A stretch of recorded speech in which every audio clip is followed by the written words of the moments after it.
আসসালামু আলাইকুম ওয়া রাহমাতুল্লাহি ওয়া বারাকাতুহু। অধ্যকার সুফিবাদ সার্বজনীন ফাউন্ডেশন কর্তৃক আয়োজিত বাংলাদেশের ওলি আল্লাহদের মাজার ভাঙার প্রতিবাদে এই বৃহৎ পরিসরের মানববন্ধন ও প্রতিবাদ সভার উপস্থিতিদের আমি কৃতজ্ঞতা ভরে ধন্যবাদ জ্ঞাপন করছি। আমি ধন্যবাদ জ্ঞাপন করছি বাংলাদেশের বিভিন্ন পীর মাশায়েখের দরবার থেকে স্বতঃস্ফূর্তভাবে ওলি আল্লাহদের আশিকগণ, জাকের প্রেমিক ভক্তগণ নিজ অর্থ ব্যয় করে আমাদের এই প্রতিবাদ সভায় সম্মতি জ্ঞাপন করার জন্য, উপস্থিত হওয়ার জন্য আমি সুফিবাদের পক্ষ থেকে কৃতজ্ঞতা জ্ঞাপন করছি। আমি কৃতজ্ঞতা জ্ঞাপন করছি বাংলাদেশের দূর দূরান্ত থেকে, অনেক দূর থেকে অনেক টাকা খরচ করে বহু মানুষ এই আমাদের সাথে সাম্য দেখানোর জন্য, বিশেষ করে চট্টগ্রাম থেকে সুবানিয়া মন্দিরের সম্মানিত পীর মসজিদ বাবা গোলাম মোর্শেদ সাহেব উপস্থিত হয়েছেন। এই জন্য আমি কৃতজ্ঞতা করে স্মরণ করছি।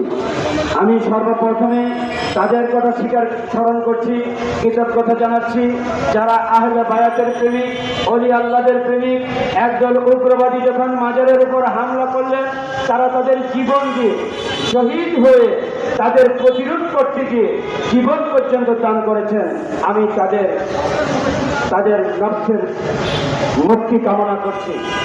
সাথে সাথে যারা এখনো মন প্রাণ উজাড় করে আউলি আল্লাহদের পক্ষে মাজার রক্ষা করার জন্য জীবন পণ করেছেন, মৃত্যুর পথ বেছে নিয়েছেন, তবু আউলি আল্লাহদের অসম্মান হতে তারা দিবে না ওয়াদা করেছেন, আমি তাদের জন্য কৃতজ্ঞতা ও দোয়া প্রকাশ করছি। সম্মানিত উপস্থিতি, ওয়াতাসিমু বিহাবলিল্লাহি জামিয়া ওয়ালা তাফাররাকু, আমাদেরকে বলা হয়েছে একত্র থাকার জন্য। আপনারা জানেন বাংলাদেশের 65% মানুষ কোনো না কোনো ওলি আল্লাহর ভক্ত, কোনো না কোনো ওলি আল্লাহর অনুসারী। অতএব পিপিলিকা পাখা গজায় মরিবার করে আজকে যারা আপনারা মাজার ভাঙার জন্য ফোন করেছেন, মাজার ভাঙার জন্য ষড়যন্ত্র করছেন, আপনাদের বুঝতে হবে 65% ওলি আল্লাহ প্রেমিকরা যখন এক হয়ে যাবে, আপনাদের অস্তিত্ব খুঁজে পাওয়া যাবে না। সুফিবাদ সার্বজনীন ফাউন্ডেশন বাংলাদেশের জন্ম হয়েছিল সুফিদের পক্ষে, সুফিদের কল্যাণে, সুফিদের মুক্তি, সুফিদের সহযোগিতা করার জন্য। আজও আমরা বেঁচে রয়েছি। হয়তোবা দিল্লিতে আমরা মাঠে এসেছি বলতে পারেন, কিন্তু না, আমরা এই ব্যাপারে আন্তর্জাতিক পর্যায়ে একত্রতা করার জন্য, ঐক্য করার জন্য চেষ্টায় আমরা পথ রয়েছি এবং আমরা সফল হব ইনশাল্লাহ ওলি আল্লাহদের দোয়ার বরকতে। যে কথাটি বলবো আমি, সেটি হলো এই, একটা মানুষের মাথায় যদি উকুন হয়, সম্মানিত উপস্থিতি, এবং আমি জাতির কাছে জানাতে চাই, আমাদের প্রধান উপদেষ্টা শান্তিতে, আমাদের বর্তমান সরকারের প্রধান উপদেষ্টা বিশ্বে শান্তিতে নোবেল বিজয়ী হয়েছেন।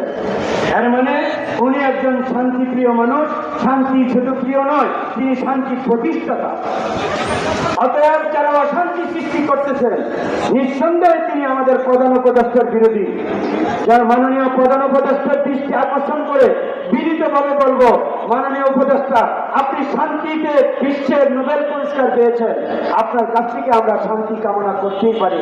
আপনি নিশ্চয়ই জানেন সুফিবাদের লোকেরা সর্বসময় ছিল শান্তিপ্রিয়। আমরা কোনোদিন হামলা, অবরোধ, গন্ডগোল, মারামারি, পিটাপিটি সুফিরা বিশ্বাস করে না। অতএব আমাদের প্রধান উপদেষ্টার কাছে আর্জি জানাবো, বিনীতভাবে আর্জি জানাবো, আপনার শান্তিতে নোবেল পুরস্কার ম্লান হয়ে যাবে যদি এই অশান্তিকারীদের আপনি প্রতিহত না করতে পারেন। অতএব মাননীয় প্রধান উপদেষ্টার কাছে আর্জি রেখে আমি জানাতে চাই, আমি বলতে চাই এই কথাটি, মানুষের মাথায় যদি উকুন হয়, মানুষ উকুন সারে, প্রয়োজনে চুল কেটে ফেলে, মাথা কি কেটে ফেলে? কি বলেন আপনারা, মাথা কেটে ফেলে? আপনারা যারা বলতেছেন মাজারে গাঁজা খায়, এই ভাই মসজিদেও তো জুতা চুল থাকে, এই জন্য কি আমি মসজিদ ভেঙে দেবো? মাদ্রাসায় তো বলৎকার থাকে, এই জন্য আমি মাদ্রাসা ভেঙে দেবো? মাজারে যদি গাঁজা চোর থাকে, এই জন্য আমি মাজার ভেঙে দিব? মসজিদের জুতা চোর ঠেকাতে হবে, মাদ্রাসায় বলৎকারীদের ঠেকাতে হবে, মাজারে অনৈতিক কাজ যারা করে তাদেরকে ঠেকাতে হবে। এর অর্থ এই নয় মসজিদ ভেঙে দেওয়া, মাদ্রাসা ভেঙে দেওয়া, এর অর্থ এই নয় মাজার ভেঙে দেওয়া। সাবধান করে বলতে চাই, যারা মাজার ভাঙতে চান, আপনাদের হুঁশিয়ার হওয়ার দরকার। আপনারা কি করছেন, আসলে কি করছেন? ওলি আল্লাহদের বিরুদ্ধে যারা কথা বলে, আল্লাহ পাক নিজে তাদের বিরুদ্ধে যুদ্ধ ঘোষণা করে। আপনারা তো ধ্বংস হয়ে যাবে। আপনাদের কল্যাণার্থে বলছি, আপনাদের যদি পায়ে ধরে বলবো, ভদ্রভাবে বলবো, আমরা সুবিবাদী মানুষ, আমরা শান্তিতে বিশ্বাস করি। বাবারা, পায়েরা, আপনাদের হাতে ধরে বলি, পায়ে ধরে বলি, আর একটি মাজারেও আপনারা হামলা করবেন না। আপনারা যদি মাজারে হামলা করেন, অচিরে আপনারা ধ্বংস হবেন, আপনারা ধ্বংস হবেন।